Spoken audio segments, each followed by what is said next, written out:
प्रणब मुखर्जी पर लिखी गई है किताब प्रणब माई फादर, और ये लिखा है प्रणब मुखर्जी की बेटी और उनके साथ उनका पूरी जो डायरी और उनके साथ जो उनकी बातचीत है उसको शेयर करते हुए शर्मिष्ठा मुखर्जी जी ने।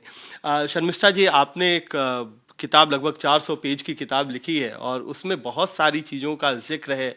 उनके लगभग 60 साल के जो राजनीतिक यात्रा रही है उसका भी जिक्र है। बहुत सारी चीजें हैं और बहुत सारी उसमें विवादित बातें भी हैं। आप किस तरीके से देखती हैं? क्या आपको लगता था क्या कि ये जब किताब आएगी तो कई सारी बातें इससे निकलेंगी जो लोगों को पता नहीं होगी? डेफिनेटली। देखिए, मेरे फादर 50 साल राजनीति में रहे और काफ़ी इम्पोर्टेंट पोजीशंस में रहे। खाली सरकार में नहीं, सरकार में तो वो काफ़ी सारा की पोजीशंस में रहे ही, पार्टी में भी उनका काफ़ी एक महत्वपूर्ण भूमिका थी।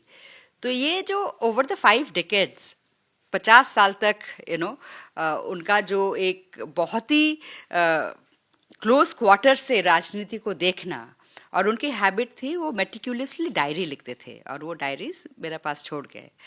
तो उस डायरीज में से बहुत सारी चीज़ें मुझे भी पता चला और जो मैं नहीं जानती थी, और उसमें तो विवादित तो होगा ही। आजकल के ज़माने में कुछ भी करो वो तो कंट्रोवर्शियल हो जाते हैं, लेकिन अगर प्रणब मुखर्जी जो कि एक बहुत ही जाने माने एक पॉलिटिकल लीडर और फिर बाद में देश के राष्ट्रपति रहे, तो उनकी अगर व्यूज़ कुछ सामने आ जाए तो उसमें तो कंट्रोवर्सी होगी ही, इसमें तो कोई नई बात अच्छा, नहीं है। उसमें जो मैंने देखा कि कई सारे प्रधानमंत्रियों का जिक्र है। हालांकि वो इंदिरा गांधी के समय मंत्री बने, लेकिन प्रधानमंत्री नेहरू से लेकर के राहुल गांधी तक जो कांग्रेस की एक यात्रा रही है उसका पूरा जिक्र है। और उसमें हर किसी के साथ संबंध कैसे रहे, नरसिम्हा राव के साथ कैसे उनके संबंध रहे, मनमोहन सिंह के साथ, इंदिरा गांधी, राजीव गांधी, सोनिया गांधी और राहुल गांधी, उनके साथ पूरा ये कहानी है, एक यात्रा रही है। हम शुरू करते हैं राहुल गांधी से। राहुल गांधी का जिक्र है आपकी किताब में लगभग 5-6 पेजेस में। उसमें कहा गया है कि उनसे कई सारी बारी बात होती थी, लेकिन कई सारी चीजों पर वो बहुत खुश नहीं थे जिस तरीके से हुआ, खासतौर पे 2014 के चुनाव, उससे पहले जो ऑर्डिनेंस फाड़ा गया उसको लेकर के, और 2019 के चुनावों को लेकर।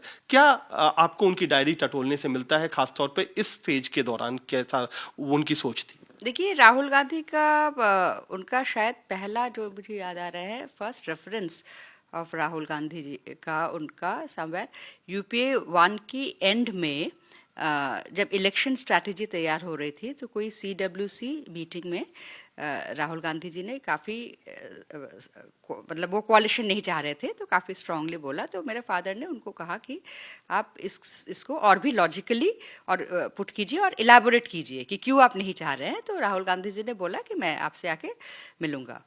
तो उसके बाद कुछ वो आके मिले, बहुत ज़्यादा रेगुलरली नहीं, और ये जारी रही, ये मिलना जुलना जारी रही उनका प्रेसिडेंशियल ईयर्स में भी। बाबा जब राष्ट्रपति बने, बहुत फ्रीक्वेंटली नहीं, कभी कभी वो आते थे। तो एक चीज़ तो राहुल गांधी जी के बारे में उन्होंने बोला कि बहुत ही कर्टियस है, बहुत ही कर्टियस है और फुल ऑफ क्वेश्चंस, बहुत सारे सवाल पूछते हैं जो बाबा को ठीक लगा कि ये जानना चाहते हैं। लेकिन एक जगह उन्होंने ये भी ऑब्जर्व किया कि वो बहुत जल्दी सवाल पूछते हैं और बहुत जल्दी एक टॉपिक से दूसरे टॉपिक पे जंप करते हैं। तो उन्होंने लिखा कि I wonder how much he is listening और how much he is absorbing. तो इस तरह की वो बाबा का सबसे ज़्यादा राहुल गांधी जी से मुझे जो डायरी पढ़ के लगा, और डायरी तो एक दिन का नहीं है ना, ओवर द इयर्स पढ़ के रखा कि उनका राहुल गांधी से उनका ऊपर, राहुल गांधी के ऊपर उनका जो विश्वास था उसमें बहुत बुरी तरह से झटका लगा जब राहुल गांधी जी ने एक गवर्नमेंट ऑर्डिनेंस को पब्लिकली ट्रैश किया, सेव द कॉन्विक्ट, आपको पता ही है। तो उसको जब ट्रैश किया पब्लिकली अजय माकन जी की प्रेस कॉन्फ्रेंस से, तो राहुल जी आए और उन्होंने बोला कि ये ऑर्डिनेंस को फाड़ देना चाहिए। उन्होंने फाड़ा नहीं, बट फाड़ देना चाहिए और इसको मतलब फेंक देना चाहिए। तो मैंने ही ये न्यूज़ मेरे फादर को बताया और बहुत गुस्सा हो गए, बहुत गुस्सा हो गए, मुंह बिल्कुल लाल हो गया, और उन्होंने मतलब बिल्कुल चीख के बोला कि राहुल गांधी जी अपने आप को क्या समझते हैं, वो तो सरकार के हिस्सा है नहीं, वो he is not part of the cabinet. तो कौन सी उनका क्या औकात है कि वो सरकारी एक ऑर्डिनेंस को इस तरह से ट्रैश करे। फिर बाद में उनका डायरी में मैंने जो पढ़ा, उन्होंने लिखा है that this boy has all the arrogance of Gandhi Nehru family without their political acumen. अच्छा, लेकिन ये बात बहुत बड़ी है क्योंकि एरोगेंस गांधी नेहरू फैमिली में होना, क्योंकि उसमें एक बात का जिक्र होता है। जब 2004 में यूपीए 1 बनने वाला था, उस समय सोनिया गांधी ने ठुकरा दिया कि वो प्रधानमंत्री नहीं बनना चाहती हैं। उसके बाद जो नाम आए थे उसमें डॉक्टर मनमोहन सिंह का भी नाम था और प्रणब मुखर्जी के नाम की भी चर्चा थी। तो उस समय क्या उम्मीद थी प्रणब दा को कि वो प्रधानमंत्री बन जाएंगे? क्योंकि आपको शायद बातचीत में कहा था कि वो मुझे प्रधानमंत्री नहीं बनाएंगे। इसके पीछे की क्या कहानी? देखिए 2089 में जब नहीं 2089 नहीं 1989 में जब चुनाव लड़ा गया और उसके बाद जब वाजपेयी जी ने सरकार फॉर्म किया, तब का एक डायरी एंट्री मैं अपने किताब में भी मेंशन किया। तब डॉक्टर मनमोहन सिंह साउथ दिल्ली से चुनाव लड़ रहे थे, तो तब उन्होंने उसका जिक्र करते हुए बोला कि डॉक्टर मनमोहन सिंह साउथ दिल्ली से चुनाव लड़ रहे हैं, मोस्ट प्रोबेबली वो जीतेंगे और बहुत अच्छा होगा और ये कांग्रेस के लिए एक बहुत अच्छा होगा, और अगर कांग्रेस जीतेगी तो वो प्राइम मिनिस्टर मोस्ट प्रोबेबली वो प्राइम मिनिस्टर फेस बनेंगे। तो 1989 में भी मेरे बाबा का ये मतलब ध्यान में था कि ये ख्याल था कि अगर कांग्रेस सरकार बनाएगी तो doctor Manmohan Singh prime minister बनेंगे। तो इसलिए 2004 में जब वो नहीं बने तो it couldn't have come as a big surprise to him और अ डिसअपॉइंटमेंट। तो जर्नलिस्ट सुमन चैटर्जी को भी बताया था कि सोनिया गांधी जी से मेरा कोई एक्सपेक्टेशन नहीं है और अगर एक्सपेक्टेशन नहीं है तो कोई डिसअपॉइंटमेंट भी नहीं है।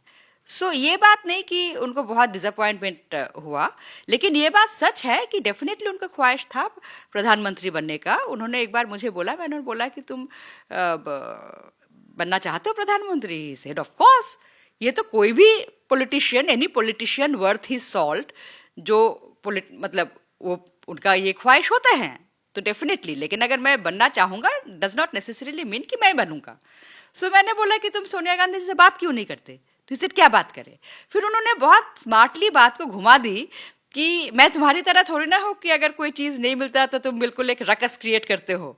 और उन्होंने कहा कि मैं रकस क्रिएट करता हूँ, ये भी उन्होंने उस बातचीत में कहा कि मैं लगातार रकस क्रिएट करता हूँ जिसका नुकसान वो नहीं, मैं रकस क्रिएट करता हूँ कि अगर कोई चीज नहीं मिले तो मैं रकस क्रिएट करती हूँ।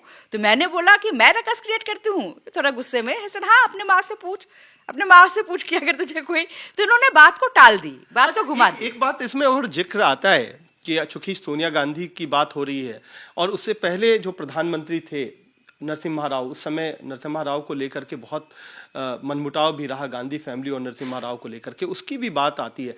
जब मोदी सरकार ने प्रणब दा को भारत रत्न दिया तो उस समय गांधी फैमिली का कोई सदस्य मौजूद नहीं था।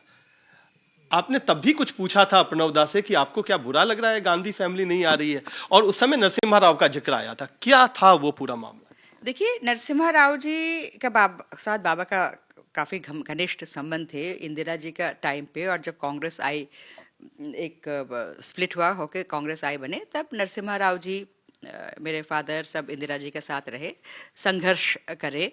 फिर नरसिम्हा राव जी का जब वो प्रधानमंत्री बने, शुरू में बाबा को तो कैबिनेट में नहीं लिया था, लेकिन उनको डिप्टी चेयरपर्सन प्लानिंग कमीशन बनाया, बाद में कैबिनेट में लिया, तो काफ़ी घनिष्ठ संबंध रहे। तो एक चीज़ जो बाबा का हमेशा उनका दिल में रहा, and I think this is one thing, बाकी मुझे नहीं लगा कि सोनिया गांधी का या गांधी परिवार का उनका ऑब्जर्वेशंस हैं, लेकिन प्लेन एंड सिंपल ऑब्जर्वेशंस हैं, लेकिन मुझे लगा कि एक मामले में वो इमोशनल थे। वो उनका लगा कि सोनिया गांधी जी ने क्यों नरसिम्हा राव जी की बॉडी, उनकी देहांत होने के बाद उनका बॉडी एआईसीसी में क्यों नहीं घुसने दिया। और ये इस बात का जिक्र उन्होंने बहुत दफ़े मेरे साथ की। इस बात की जिक्र उनका डायरीज में है। जब 2020 में मेरे फादर 31 अगस्त उनका देहांत हुए, उनके देहांत से कुछ महीने पहले ही तब आई थिंक नरसिम्हा राव जी का सेंटिनरी सेलिब्रेशन, तो उस सिचुएशन में भी देखिए इतना साल बाद उन्होंने बोला कि एआईसीसी अब नहीं, सोनिया गांधी जी, डॉक्टर मनमोहन सिंह अब रिकॉग्नाइज कर रहे हैं और नरसिम्हा राव जी का क्या कॉन्ट्रीब्यूशंस थी. He was the first person who initiated the reforms, economic reforms. Doctor Manmohan Singh उनकी द फाइनेंस मिनिस्टर थे, तो ये अच्छी बात है. लेकिन उनकी जो सेलिब्रेशन वो एआईसीसी की तरफ से होना चाहिए था, ये नहीं कि स्टेट यूनिट की तरफ से. फिर उन्होंने ये बात लिखा कि ये I mean this is something to eternal shame of Sonia Gandhi and her children that they did not allow the mortal remains of a former prime minister and former Congress president to come into AICC. So ये कहा उन्होंने कि ये शर्मनाक है कि बहुत शर्मनाक प्रधानमंत्री रहते हुए और कांग्रेस प्रेसिडेंट भी थे नरसिम्हा राव, उनका जो पार्थिव शरीर है वो कांग्रेस दफ्तर में आने नहीं दिया गया. लेकिन उन्होंने इस बात पर भी कहा क्या कि इसलिए उन्हें शायद आश्चर्य नहीं हुआ कि गांधी परिवार उनके भारत रत्न वाले समारोह में नहीं था. So, जब भारत रत्न में गांधी परिवार से कोई नहीं आए तो मैंने बाबा को मेंशन किया, तो इसमें क्या बड़ी बात है. वो नरसिम्हा राव जी का बॉडी एआईसीसी में उसको अंदर नहीं लाने का परमिशन दिया, तो इसमें मेरे प्रोग्राम में नहीं आया, तो इसमें क्या बड़ी बात है. तो ये बात का मैं जिक्र किया और मुझे तब लगा कि ये बात जो है, और बाबा ने इसको बहुत दफे मुझसे जिक्र किया कि that he felt that the Gandhi family treated Narasimha Rao ji very badly. उसका जिक्र डिटेल में मेरे किताब में भी हैं. ये बात उनको काफ़ी चुभा. एंड आई थिंक बाकी सब तो ठीक है, लेकिन इस बात के लिए वो सोनिया गांधी जी को शायद रिस्पॉन्सिबल ठहराते हैं, और इस बात के लिए सोनिया गांधी जी को वो पर्सनली कभी माफ नहीं कर पाए. अच्छा, आपकी किताब की जो शुरुआत है उसमें कहा है कि 3 महिलाएं हैं जिससे उनकी जिंदगी प्रभावित थी. एक उनकी माँ थी, एक आपकी माँ यानी उनकी वाइफ, और एक इंदिरा गांधी. इंदिरा गांधी उनके समय उन्होंने अपना राजनीतिक जीवन भी शुरू किया. वहां पर आप उन किताब में इमरजेंसी का भी जिक्र है और तमाम चीजों का है. किस तरीके से इंदिरा गांधी ने उनको नर्चर किया, और एक जगह कंपैरिजन भी है कि इंदिरा गांधी और जवाहरलाल नेहरू में कौन बेहतर थे, तो उन्होंने कहा जवाहरलाल नेहरू. क्या था वो कि क्यों वो इंदिरा गांधी को आइडियल मानते थे लेकिन जवाहरलाल नेहरू को बेहतर बताया? देखिए, इंदिरा गांधी जी मेरे फादर के मेंटर थे, और वो हमेशा अपना एंड तक और हमेशा पब्लिकली प्राइवेटली हमेशा इस बात को उन्होंने स्वीकार किया. उन्होंने बताया कि इंदिरा जी वो जिस मुकाम पर पहुंचे, मेरे बाबा जिस मुकाम पर पहुंचे, वो everything is due to Indira Gandhi. बहुत सारे किस्से हैं, जो बहुत सारे किस्से मैंने किताबों में लिखी भी हैं. अब इसको इलेबोरेट नहीं कर पाएंगे क्योंकि बहुत सारे टाइम हैं. इमरजेंसी के टाइम वो इंदिरा जी के साथ रहे, और उस दौरान एक किताब में उनके डायरी में एक बयान था कि इंदिरा जी को मैं कांग्रेस भी कभी नहीं छोड़ूंगा, और इंदिरा जी को छोड़ने का कोई सवाल ही नहीं होते हैं. इंदिरा जी मुझे बाहर से, यानी कि बंगला कांग्रेस से, बाबा ने जब 1969 में एमपी बने तो बंगला कांग्रेस से आए थे, बाद में बंगला कांग्रेस मर्ज हो गया. बट ही सेड उन्होंने बाहर से मुझे पिकअप करके मुझे इतने सारा अपॉर्चुनिटीज़ दी. मेरा सारे बात मतलब पर्सनल के हिसाब से भी, पर्सनली भी मैं जब भी उनका कोई मदद मांगा, तो अगर इंदिरा जी का बुरा समय में मैं अगर उनका साथ छोड़ा, तो मुझे पब्लिक भी कभी माफ नहीं करेगी, और मैंने अपने आप को कभी माफ नहीं कर पाऊंगा. तो ये he was 100% Indira loyalist. He has maintained it, वो बिल्कुल एंड तक. बट एक जगह ठीक है, ही वाज उनके हिसाब, उनका साथ बात हो रहा था. मैंने उनसे पूछा कि आपके नज़र में कौन सबसे अच्छा प्राइम मिनिस्टर हैं, तो उन्होंने कहा कि ऑब्वियसली पंडित जवाहरलाल नेहरू, कोई उनका आसपास भी नहीं आ सकते हैं. तो मैंने बोला इंदिरा जी भी नहीं. इसे नहीं, इंदिरा जी का अपना स्ट्रेंथ था, बट अपना फादर का सामने कुछ नहीं. फिर एक मुस्कुराते हुए उसने कहा एक स्टेटमेंट कि if the daughter was the father, the entire Kashmir would have been ours. So और मैं कुछ पूछने से पहले ही उन्होंने एक किताब उठा ली और खोल लिया. उसके मतलब the end of the conversation. So I found it very intriguing. Indira ji के फैन थे, लेकिन जब 1991 में, जब आज चूंकि 6 दिसंबर है, ये बाबरी जो डिमोलिशन हुआ उसको लेकर के भी उनके आपकी किताब में मेंशन है. क्या उस समय क्या था, क्योंकि बहुत सारी चीजें सामने नहीं आई कि उस समय नरसिम्हा राव को उसके लिए दोषी बताया गया और बहुत सारी चीजें हैं, क्या था? क्योंकि उस समय केंद्र में सरकार थी और उसमें प्रणब दा भी शामिल थे। नहीं, उस समय प्रणब दा केंद्र में शामिल नहीं थे, वो राजीव गांधी की सरकार थी, तब प्रणब दा के मंत्री नहीं थे। लेकिन उनके हिसाब से बाबरी मस्जिद पॉलिटिक्स एक टर्निंग पॉइंट है इंडियन पॉलिटिकल जर्नी में इंडिपेंडेंस का बाद। उनके हिसाब से उनको डायरी पढ़ के जो मुझे लगा कि ये it was a turning point कि जिस तरह से फैनेटिकल फोर्सेस, जिस तरह से सीनियर बीजेपी लीडर्स का प्रेजेंस में बाबरी मस्जिद तोड़ा, तो उसका एक बहुत ही उन्होंने ऑफ कोर्स अपना डायरी में और प्राइवेटली नरसिम्हा राव को, उन्होंने पब्लिक ने नरसिम्हा राव को सपोर्ट किया कि एक जो CWC मीटिंग में बहुत सारे लोग नरसिम्हा राव को दोषी बोल रहे थे, तब बाबा ने उन्होंने कहा कि आप सभी कैबिनेट का डिसीजन एक कलेक्टिव रिस्पॉन्सिबिलिटी होता है, तो खाली प्राइम मिनिस्टर या होम मिनिस्टर को दोष देने का कोई फायदा नहीं है। आप में से बहुत सारे लोग PAC का, पॉलिटिकल अफेयर्स कमेटी का आप लोग मेंबर्स थे, तो आप लोग क्यों क्या कर रहे थे? लेकिन प्राइवेटली उन्होंने नरसिम्हा राव जी को काफी स्ट्रांगली कहा कि आप ऐसे कैसे होने दिया, मतलब you should have taken a far more stronger decisions. उन्होंने लेकिन अपने डायरी में ये भी बोला कि अडवाणी जी और मुरली मनोहर जोशी जी का combination is a cause for this absolute, ये जो उनका, वो लोग डायरेक्टली जिम्मेवार हैं इस इस डास्टर्डली इवेंट के लिए। लेकिन जो राजीव गांधी का सरकार के टाइम, जब राजीव गांधी सेंटर में थे और कांग्रेस सरकार तब यूपी में थे, तब बाबरी मस्जिद का लॉक खोला गया। तो उन्होंने कहा कि दैट वाज अ डिजास्टर, और उन्होंने मतलब डायरेक्टली बोला, जो डिसीजन था एक सेशंस कोर्ट का डिसीजन से खोला गया, लेकिन तब सरकार की जो कर्मचारियां हैं वो कोर्ट में जाके एफिडेविट दिया था कि ये लॉ खोलने से कोई लॉ एंड ऑर्डर इशू नहीं होगा। एंड तब again I'm reiterating, there was Congress, Rajiv Gandhi government in the center and Congress government at the state.